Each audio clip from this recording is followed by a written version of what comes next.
تلنگانہ میں سیلابی صورتحال تالی پیرو پروجیکٹ کے 24 گیٹ کھول دیے گئے۔ تلنگانہ میں سیلاب کا خطرہ، تالی پیرو پروجیکٹ کے 24 گیٹ کھول دیے گئے۔ تلنگانہ میں سیلابی صورتحال شدت اختیار کرتی جا رہی ہے۔ بالائی ریاست چھتیس گڑھ میں مسلسل شدید سے شدید ترین بارش کے باعث دریاؤں میں پانی کی سطح تیزی سے بڑھ رہی ہے، جس کے اثر تلنگانہ کے بھدرادری کوتاگوڑم ڈسٹرکٹ کے چارالہ علاقے میں واقع تالی پیرو پروجیکٹ پر بھی پڑا۔ پروجیکٹ میں پانی کی غیر معمولی آمد کی پیش نظر حکام نے احتیاطی اقدام کے طور پر تالی پیرو پروجیکٹ کے تمام 24 گیٹ کھول دیے۔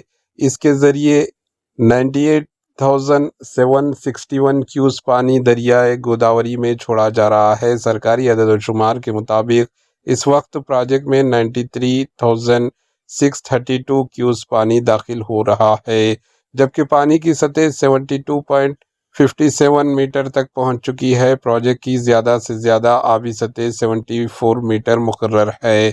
انتظامیہ نے دریائے گوداوری کے کنارے آباد گاؤں کے لوگوں کو الرٹ رہنا، غیر ضروری طور پر دریا کے قریب نہ جانا اور حکام کی ہدایت پر عمل کرنے کی اپیل کی۔ بتا دیں کہ تلنگانہ کے مختلف ڈسٹرکٹس و گاؤں دیہاتوں میں بارش کا سلسلہ جاری ہے۔ Bureau report AHN news.